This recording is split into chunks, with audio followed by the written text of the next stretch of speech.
Hey, welcome back to Postal Barbecue. I'm Jabin Postal, and today at the grill, we're smoking a picanha like a brisket, and let me tell you, it is incredible. And so just like always, I'm gonna put all the show notes as well as the full recipe in the description box below, so make sure to click down there to see everything that you need for this cook. Also, if you like what we're doing on this channel, consider subscribing for more great barbecue recipes, tutorials, and reviews. Now, other than that, let's get into the cook. As I said, welcome back to Postal Barbecue. I appreciate you being here. Today at the grill, we're gonna be cooking up this delicious 5-pound picanha, but we're not gonna be doing it your traditional way. We're gonna be cooking it like a brisket. This, like I said, is a 5-pound picanha, and you know, it's a lot larger than most picanhas should be. And so when I looked at it, my first thought was that it looked like a brisket flat. And so I'm gonna be cooking this low and slow, just like a brisket flat, until it reaches an internal temperature of around 200 to 205 degrees until it's probe tender, and it's gonna be delicious. So there's not much to do to prepare this picanha, but there is a couple sections that I noticed I do want to trim off where it's just loose fat. So you can see right here. So I'm gonna slice this off.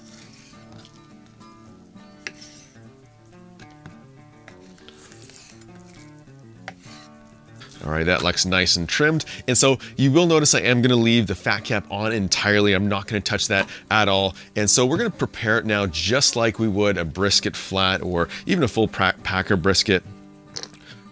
Put a little bit of mustard on the fat cap.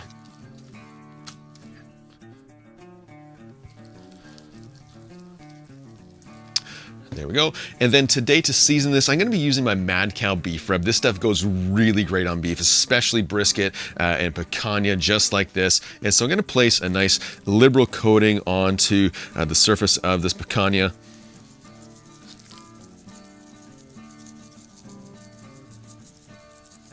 There we go, we'll flip this over. And I am going to be doing this fat cap side last because we're going to be placing this fat cap up on the slow and sear kettle.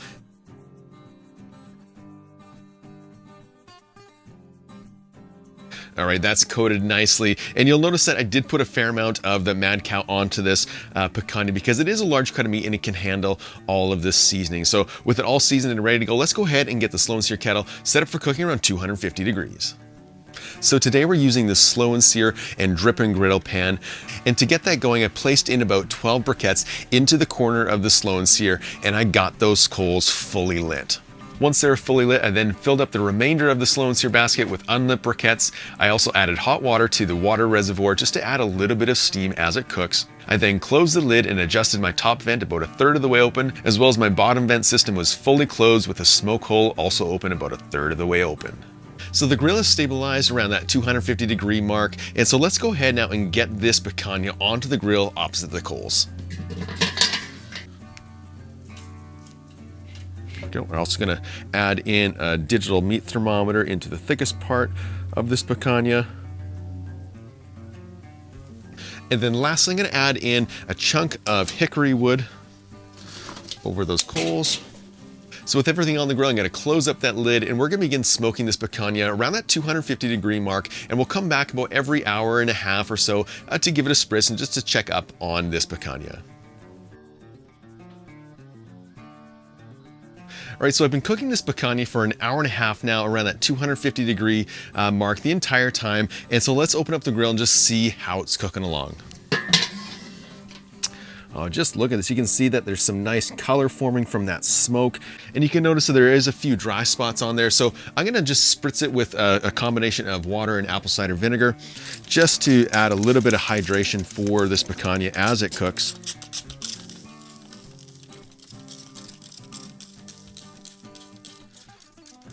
All right, that looks pretty good. So I'm gonna close up our lid again, and we're gonna continue to smoke this until we get the color and the bark that we're looking for. Then at that point, we're gonna come back and we'll get ready for our wrap.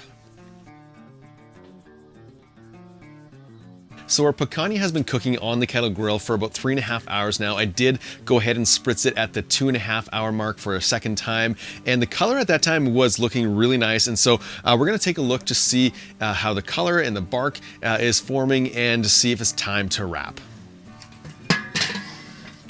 Oh wow, just look at this. That bark is set up quite nicely. You can see that it's picked up some nice color from that hickory wood that we placed in there. And so now it's time to get it off the grill and into our butcher's paper.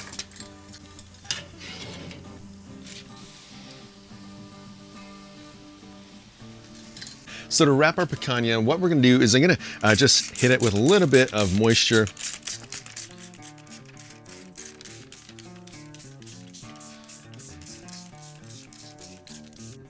Then I'm gonna fold it over. And we'll just tuck that underneath. I'm gonna fold it over once.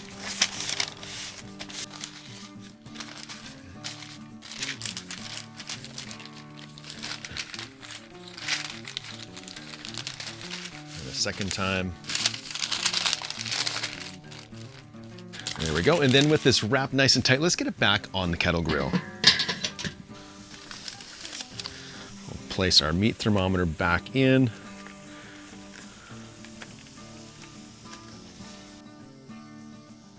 All right, so with everything on our grill, let's close up that lid, and we're gonna continue to cook this now until it's probe tender. This is usually a range between 200 and 205 degrees. And so at that point, we'll come back and we'll take a look. It's been about 7 hours now since I first put that picanha onto the kettle, and our internal temperature has been slowly climbing to that 200 range. And about 30 minutes ago, I did open up the grill and probe it for tenderness just to see what stage it's at. And to my surprise, it was actually getting close to being done. And so I'm gonna open up the grill and just take a look again.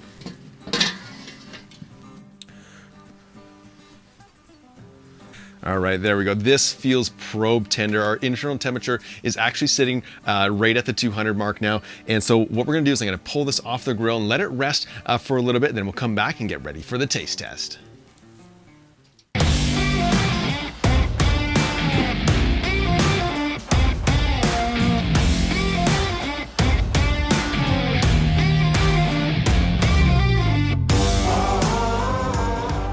So I've let our picanha rest for a while to allow those juices just to redistribute throughout the picanha. And one thing I noticed that's a little bit different from this cook versus doing a brisket, which is a pool of juices in our butcher's paper. And so this is all done. It smells amazing. The bark has formed up really nicely, and the outside is shimmering with moisture. And so what we're gonna do is we're gonna slice it, and how we're gonna do this today is we're gonna slice it against the grain. The grain is running in this direction. So what I'm gonna do is I'm gonna run it just like a brisket against the grain, and this is going to allow us to get some nice tender pull apart slices. So we're going to start here. Just look at how nice this cuts.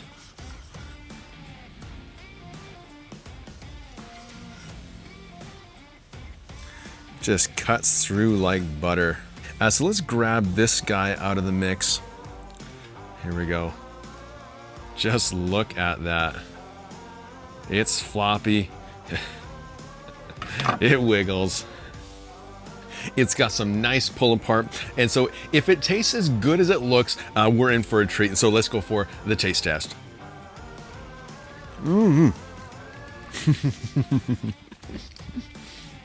Wow, this is good.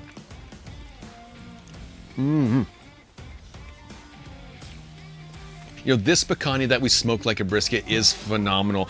It has a little bit different beefiness to it than a brisket would, but one of the things that I really enjoy about this picanha is the fact that we left that fat cap on there. This fat on the picanha is really rich, and it really balances nicely with the beefiness that is in the picanha. That's different than a brisket. You know, cooking picanha like this is a lot of fun. Would I choose this over brisket? I probably would have to choose brisket, but you know, the way that this turned out and the flavor and that seasoning with the mad cow is really, really good. And so if you've never tried picanha like this before, make sure to give it a try because the flavor is so good. It takes a little bit less time than doing a brisket, and you're left with a similar result. And so I'm gonna go ahead and finish my feast. That's so good.